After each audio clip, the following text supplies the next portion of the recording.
সত্যি ভালো আছেন? ট্রেনিং এর এত প্যারার পরে ভালো আছেন? সবের মাসে 1971 সালে যে সকল বীর সেনানী আত্মহত্যা দিয়েছেন, সেই সাথে 24 জুলাই বিপ্লবে যারা নিহত হয়েছেন, আত্মহত্যা দিয়েছেন, তাদের আত্মার মাগফিরাত শান্তি কামনা করছি এবং সকলকে স্বাগত জানাচ্ছি। আজকের এই উদ্বোধনী অনুষ্ঠানের সম্মানিত সভাপতি, এই প্রতিষ্ঠানের সুযোগ্য অধ্যক্ষ মহোদয় এবং তার সহযোগী সহকর্মীবৃন্দ, অনুষ্ঠানে বিশেষ অতিথি হিসাবে সংযুক্ত আছেন আমাদের ম্যাডাম ওদেজা, জয়েন্ট সেক্রেটারি মাধ্যমিক উচ্চ শিক্ষা বিভাগ। উপস্থিত আছেন প্রফেসর আসাদুজ্জামান, আমার অত্যন্ত কাছে বন্ধু মানুষ, আমার ক্লাসমেট, এবং এই প্রকল্পের যিনি প্রকল্প পরিচালক আছেন, প্রকল্পের কোঅর্ডিনেটর রাব্বানি সহ যাদের জন্য আজকের এই আয়োজন। আমার প্রাণপ্রিয় প্রশিক্ষণার্থীবৃন্দ, ভালো লেগেছে, আপনারা ভালো আছেন, এত কষ্ট ভালো থাকবেন, এই ভালোটাই আমরা চাই। ফাউন্ডেশন ট্রেনিং এর এই লিস্ট প্রজেক্টের যে বেসিক ট্রেনিং, বেসিক কন্টেন্ট, সেটা আমাদের ডিপিটি মহোদয়, আমাদের কোঅর্ডিনেটর সকলে ব্যাখ্যা করেছেন যে এখানে কি কি করা হবে, কি কি দেওয়া হবে। এটাকে আমরা বলতেছি ফাউন্ডেশন। কিসের ফাউন্ডেশন? সুশিক্ষার ফাউন্ডেশন। ফাউন্ডেশনে কি থাকবে? ফাউন্ডেশনে কি শুধু ক্লাসে পাঠদান করলাম সেটা? এর এক্সটার্নাল এনভায়রনমেন্ট থাকবে, স্বাস্থ্য, সেইখান থেকে ডিসিপ্লিনের শুরু। সকালবেলা ফাউন্ডেশন। ডিসিপ্লিন কিসের? অন টাইম ক্লাসে আসে। আমাদের পিপিটি মহোদয় চমৎকারভাবে বলেছেন, বাংলাদেশে মাধ্যমিক পর্যায়ের শিক্ষা আমাদের দেশে কি এই বেসরকারি শিক্ষা প্রতিষ্ঠানের শিক্ষকদের এবং বেসরকারি মাদ্রাসার মাদ্রাসা সরকারি মাত্র 3টা আছে। এই মাদ্রাসার শিক্ষকদের এই ধরনের ফাউন্ডেশন ট্রেনিং এর আওতায় আনয়নের কোনো পদক্ষেপ ছিল না। শিক্ষার কোনো মান নেই, শিক্ষার কোনো গুণগত ঐতিহ্য নেই। পরিকল্পনা তো থাকে, আমরা ভুল থেকে শিক্ষা নিয়ে এই প্রজেক্টের যাত্রা শুরু করেছি, যেন আপনাদের মাধ্যমে আমাদের ঋত যে গৌরব, আমাদের গৌরব ছিল শিক্ষায়, ছিল না? কোন এলাকার যদি প্রধান শিক্ষক দেখেছেন, এসেছেন, বা ইভেন যে কোনো শিক্ষক, শুধু কি শিক্ষা ব্যবস্থাপনা, আমার নৈতিকতা, শিক্ষকের নৈতিকতা, না সামগ্রিকভাবে অবক্ষয়ের দিকে ধাবিত হবে? সামগ্রিকভাবে অবক্ষয়ের দিকে ধাবিত। সেই ভুল থেকে আমাদের পরিকল্পনা, এটা আমরা পুনরুদ্ধার করতে চাই। তার জন্য এই লিস্ট আপনাদেরকে ফাউন্ডেশন দেওয়া হচ্ছে। আপনারা আগামী 100 বছরের জন্য যারা কাজ করবেন, এইখানে যারা আছেন, তারা কিন্তু আগামী 100 বছরের জন্য দেশের জন্য কাজ করবে। মনোযোগী হতে হবে, সেই চেষ্টায় যে ডিসিপ্লিন গুলো আছে, সেই ডিসিপ্লিন গুলো অনুসরণ করে যতটুকু সম্ভব এগিয়ে নিতে হবে। আজকে 7 দিন না আপনাদের? 7 দিনে মনে হচ্ছে কিসের সাথে ট্রেনিং আসলাম, জোর করে পাঠাতো। এর চেয়ে কত শান্তিতে শীতকালে বাসায় থাকতাম। ম্যাডামরা নিশ্চয় বলছেন, আমার বাচ্চাটা নিশ্চয় কাঁদতেছে, যদি ওখানে থাকতে পারতাম। হ্যাঁ, আর যারা আপনারা যারা আছেন, এখানে গিয়ে চায়ের দোকানে আড্ডা দিলে ভালো, অতটা সেটা না। আমরাও ফাউন্ডেশন করে এসেছি। আমি একটা ছোট্ট উদাহরণ দিই, আমার জীবনের প্রথম চাকরির কথা। আমি ঢাকা ইউনিভার্সিটি ফার্মেসি ডিপার্টমেন্ট থেকে পাশ করেছি। প্রথম যেদিন চাকরির ইন্টারভিউ দিতে গেলাম, ইন্টারভিউ লেটার আসলো সকাল 8টার সময়, আমাদেরকে যেতে গেলাম। গিয়ে আমরা মোটামুটি 15-20 জন বসে আছি। দুপুর যায়, বিকেল যায়, আমাদের কাউকে ডাকেন। আস্তে আস্তে 8 জন থেকে আমরা 2 জন হইলাম। রাত 11:30টায় ওই প্রতিষ্ঠানের এমডি মহোদয় আমাদের 2 জনকে ডেকে বলল যে this is your appointment letter, কাকে দিতে হবে। ওইটাই আমরা করতেছি। এইটা হলো প্যাশেন্স। এই ফাউন্ডেশনে যে আপনারা রাত 9টায় বসে আছেন 8টায়, এটাও প্যাশেন্স।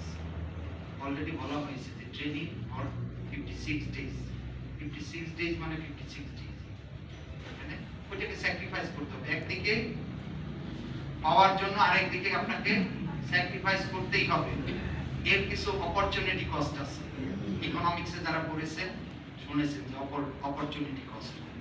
আমি একটা স্যাক্রিফাইস করলে আরেকটা যদি রিসিভ করি, যেটা স্যাক্রিফাইস করলাম তার কিছু কষ্ট আছে। আমি যদি এখন বাসায় বসে আড্ডা দিতাম তাহলে প্রশিক্ষণের এই কষ্টটা পেতাম না, তাই না? ঠিক কথা, মনের কথা। আসলে প্রশিক্ষণ ভালো লাগে। এর মধ্যে যতটুকু পারা যতটুকু নেওয়ার চেষ্টা করতে হবে। এই জন্য আপনাদের ফাউন্ডেশন। আমি আবারও সেই জায়গাটাতে খুব কষ্টের সাথে বলতে পারি, আমাদের যে মৃত গৌরব সেটা পুনরুদ্ধারের জন্য পদক্ষেপ হিসাবে প্রাথমিক পর্যায়ে আমরা চেষ্টা করে যাচ্ছি। যারা প্রাইমারি পাস করে আসে, সেকেন্ডারি এটা হলো ব্রিজিং পয়েন্ট। এইখান থেকে যদি আমরা আমাদের ভবিষ্যৎ প্রজন্মকে তৈরি করে না দিতে পারি, যত হাই সাউন্ড কোনো কিছুতেই জাতি জাতি রূপান্তরে, দেশ রূপান্তরে আপনারা হলেন অগ্রজ, আপনারা হলেন অগ্রণী, আপনারা হলেন কান্ডারি, আপনারা হলেন দায়িত্বটা নিতে হবে। আমি জানি ডেফিনেটলি আই বিলিভ, এবং আমি হলো আপনার ওই জায়গায় আমি থাকলো একই আমার ক্ষেত্রে সেই যেখানে ট্রেনিং হলো কাজে দিতে হবে। জীবনে কোনো শিক্ষায় ফেল না। আপনি ইভেন এখন মানুষকে বলা হয় কি, মানুষকে বলা হয় যে তুমি জীবনে আই প্যাটার্নের এমপ্লয়ি হইও না। আই প্যাটার্ন মানে সোজাসুজি, যে রান্না করবে সে শুধু রান্নাই করবে, যে ড্রাইভ করবে সে শুধু ড্রাইভ করবে। এই ধরনের চাকরিজীবী এখন গোটা পৃথিবীতে চায়। বলা হয় তুমি টি প্যাটার্নের হও। এই যে টি প্যাটার্ন, তোমার মূল মেরুদণ্ড হলো তুমি রান্না করবা, পাশাপাশি তুমি যেন ড্রাইভও করতে পারো, পাশাপাশি তুমি যেন বাজারও করতে পারো, পাশাপাশি তুমি অন্য 10টা কাজ করতে পারো। তার মানে আপনাকে টি প্যাটার্নের এমপ্লয়ি হতে হবে। এই টি প্যাটার্নের এমপ্লয়ির জন্য যে মেরুদণ্ডটা তৈরি করে দেয়, এটা মেরুদণ্ড, সেটা হলো ফাউন্ডেশন। ফাউন্ডেশন ট্রেনিং এর মাধ্যমে আপনি কি পাবেন? আপনি 3টা সি অর্জন করবেন। একটা হলো কনফিডেন্স। কনফিডেন্স কিসের জন্য? কনফিডেন্স হলো আপনি যখন ক্লাসে যাবেন কনফিডেন্টলি কথা বলতে পারবেন। আপনি যেটা ডেলিভারি করবেন আপনার মধ্যে কোনো জড়তা থাকবে না। আপনি ট্রু ইনফরমেশন আপনি ভেন্টিলেট করতে পারবেন, ট্রু আইডিয়া শেয়ার করতে পারবেন। আমাদের প্রবলেম কোথায় জানেন? প্রবলেমটা হলো আমরা ইনফরমেশনকে ডিস্টর্ট করি। কেন জানি না অনেকে। এই জন্য মিস ইনফরমেশন দিয়ে কোনো রকম ল্যাব সেল দিয়ে পার পেয়ে চলে আসি। কিন্তু আপনি যখন ফাউন্ডেশনের যে কারিকুলামটা আমরা ডেভেলপ করেছি, আমরা ফোকাস করার চেষ্টা করেছি to instil the confidence on the participants. So প্রথম সি হলো কনফিডেন্স, সেকেন্ড সি হলো আপনার কমান্ড। যাকে পড়াবেন দেখবেন যে ক্লাসে দুষ্টুমি করে, ডাইভার্টেড, ডিফারেন্ট হেটেরোজেনাস গ্রুপ থাকবে। আপনার ওখানে কাকে কিভাবে নিয়ে আসবেন, আপনার কমান্ডটা এস্টাবলিশ হবে। এই কমান্ড ওই যে বলেছিলাম শিক্ষককে পায়ে ধরে সালাম করা, সেই সালাম করার জন্য আপনার কমান্ড এস্টাবলিশ হবে। তখন আর কেউ বলতে পারবে না ওই প্রতিষ্ঠানের ওই শিক্ষক, কোন শিক্ষক। তখন বলবে না ওই প্রতিষ্ঠানের মুখকে দেখেছি, উনি কিন্তু ভাইকে। সো আপনার কমান্ড এস্টাবলিশ হবে এবং ফাইনালি কন্ট্রোল এস্টাবলিশ হবে। থার্ড নাম্বার সি, এই কন্ট্রোলের ফলে কি হবে? ওই যে মেরুদণ্ড সোজা করার জন্য দাঁড়িয়েছেন সেইখানে আপনার ভূমিকা রাখতে হবে। আমি মনে হয় বিরক্তির কারণ হয়ে গেছে কেমন যেন বাস্তব। জি স্যার, বাস্তব আসল কথা না? জি স্যার। 18 কোটি মানুষ এর মধ্যে আমাকে আমি প্লেস করি, একদিনে হবে না। চেষ্টা করি সকল কিছু থেকে। মানে কি মানুষকে হ্যাপিনেস দেয় খুব বেশি না, স্যার। আমি আজকে সরকারি চাকরিতে এসেছি। এক সময় আমার জীবনে আমি টিচিং প্রফেশনে ছিলাম, I was university teacher. Letter আমি এখানে এসেছি। আমি যে সাবজেক্টে পড়াশোনা করেছি, আমার 55 জন আমরা ক্লাসে ছিলাম, তার মধ্যে 5 জন ফরেনার ছিল, 50 জন বাংলাদেশি। এর মধ্যে 5 জন আমরা বাংলাদেশে আছি, 45 জন আউটসাইড। হিউজ টাকা ইনকাম। এই স্কয়ার ফার্মাসিউটিক্যালসে আমি চাকরি এই গভর্নমেন্ট সার্ভিসে জয়েন করেছি পাবনাতে। স্কয়ারে আমাকে হিউজ টাকা দিয়ে টাকা যদি মানুষকে হ্যাপিনেস দেয়, ভোগ করতে পারে না কেউ, আত্মতৃপ্তির জায়গা। এই একটা স্যাক্রিফাইস, এটা মোটিভেশন। এখন এই তথ্য কথায় পেট চলে না, সরকারের চিন্তা অবশ্যই আছে।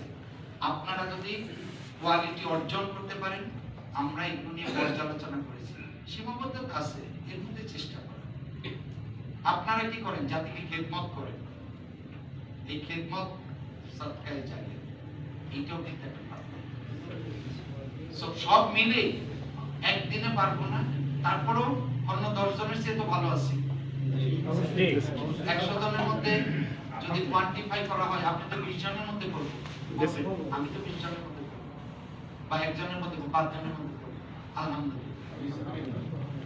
এরপরে বেটার অপরচুনিটি পেলে আপনি যাবেন, চেষ্টা করুন। আমার কপালে যেটা আছে সেটা। কাজেই গতস্য সূচনা নাস্তি, যাহা চলে গেছে তাহা নিয়ে অনুশোচনা করে লাভ নেই। যাহা চলে গেছে সেখান থেকে অভিজ্ঞতা নিয়ে ভবিষ্যতের দিকে, সেই অভিজ্ঞতাটা কি? শিক্ষাকে যেভাবে ভেঙেছি, সেই ভাঙা থেকে পুনরুদ্ধারের জন্য আমাদের পরিকল্পনা বাস্তবায়ন করা। কোনো বিরক্তি ম্যাডাম? শুনুন, বলেন স্যার। Thank you madam. শুনুন, জি ম্যাডাম। বেটার অপশন করে আমরা চলে যাব। সরকার শুনছে এটাই বেটার অপশন করা আমাদের জন্য, যে আমরা যারা এটাকেই বেটার অপশন, যে আমরা সব কিছু ছেড়ে এটাকে ফোকাস করব, যে বিভিন্ন চাকরি অসাধারণ। আমি এই ধরনের একটা রেসপন্স খুব মনে মনে আশা করছি, যে আমি এটাকেই বেটার করব। That is my goal. Thank you so much madam, এবং আপনাকে সশ্রদ্ধ সালাম। Thank you. এই ধরনের একটা রেসপন্স আমি এক্সপেক্ট করতেছি। এটা আমার হিডেন ডিজায়ারস, যাকে আপনার মন থেকে বের করে আনতে পেরেছি, এটা আমার ব্যর্থতা বা সার্থকতা। আমি বিরক্তের কারণ হয়েছে, অনেক সময় নিয়েছে। আপনারা try to enjoy the training, এখানে সবকিছু মনে রাখতে পারবেন না, বাট প্রসেসটা জানবেন, সিস্টেমটা জানবেন, এবং পারস্পরিক যে বন্ধুত্বটা আপনাদের মধ্যে, পারস্পরিক যে নেটওয়ার্কিংটা আপনাদের মধ্যে, এইটা কিন্তু একটা বিশাল সম্পর্ক। আজকে চিত্র বন্ধ করে দেখেন, এতজন শিক্ষকের সাথে আপনার পরিচয় 5টা ডিস্ট্রিক্টে। আবার যদি আরেকটা ট্রেনিং আসেন, আরো 10টা ডিস্ট্রিক্ট, আরো 5টা ডিস্ট্রিক্ট। এই যে মিথস্ক্রিয়া, প্রত্যেকটা পরিচয় একটা সম্পর্ক। যিনি নাটোরে আছেন, পাবনা থেকে যদি কেউ নাটেরও যায়, ওনার একটু মনে চাবে, এইখানে না আমার সাথে একজন ফাউন্ডেশন করেছে, দেখি তো আমাকে একটা ফোন করে, দেখি তো ভাইয়াটাকে একটা ফোন করে, বা একটা প্রবলেমে পড়লেন একাডেমিক বিষয়ে, আমার সাথে একটু কনসাল্ট করি। এই যে নেটওয়ার্কিং, এই নেটওয়ার্কিংটা কিন্তু লেজ মানে কি? আমরা বলি না লেজ পিতা, লেজ মানে পিতা। এটা বুনন। জি। কিসের বুনন? Learning excellence. এই শিক্ষাকে এক্সেলেন্স। লেজ প্রকল্পটা সেইভাবে আপনাদের মধ্যে একটা নেটওয়ার্ক তৈরি করে দিচ্ছে, বুননের ক্ষেত্র তৈরি করে দিচ্ছে। সরকারের অনেক চিন্তা ভাবনা আছে এখানে, আরো মানি ইনজেক্ট করা, আপনাদেরকে আরো ট্রেন্ড আপ করা, আরো গ্রুমিং করা। সো আপনাদের সময়টা এখানে ভালো করে কাটো, এনজয় করবেন, অনেক বেশি এনজয় করবেন। এই সময় আর পাবেন না। জি স্যার। সেই এখন ইউনিভার্সিটি থেকে যখন পাশ করে বের হয়ে আসছেন, মনে হয়েছে সেই দিনগুলো কই না। এই ফাউন্ডেশন ট্রেনিং এর এই দিনগুলো আর পাবেন। বাসায় ফিরবেন, দেখবেন যে ওয়াইফের ঝামেলা, আমি আগে ওয়াইফ বলেছি যে আসবেন না। বাচ্চাদের ঝামেলা, জীবন মানে ঝামেলা।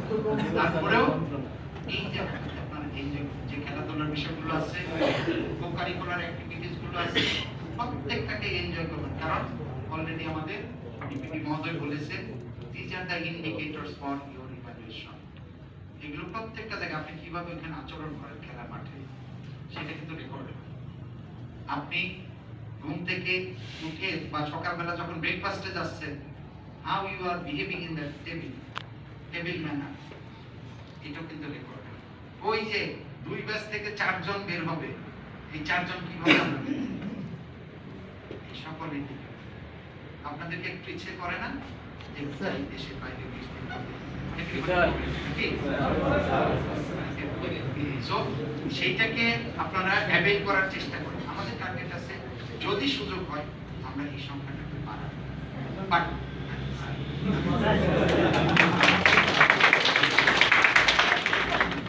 কিন্তু why not within the two? আপনি 2 জনের মধ্যে আসবেন না কেন?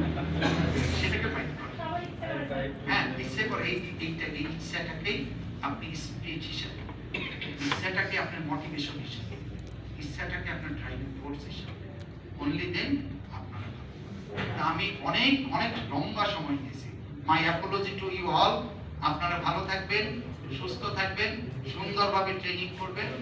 আবারও বলি, মন খুলে হাসবেন, জাতির রূপান্তরে আপনারা অগ্রণী হিসাবে কাজ করবেন। ধন্যবাদ। উদ্বোধন তো ফর্মালি হয়ে গেছে, তখন নিয়ে নাড়া হয়েছে। Thank you, পছন্দ করি না। Thank you, sir. তারপরে আমি আনুষ্ঠানিকভাবে এই প্রশিক্ষণের শুভ উদ্বোধন ঘোষণা করছি। ধন্যবাদ, অসংখ্য ধন্যবাদ। আসারের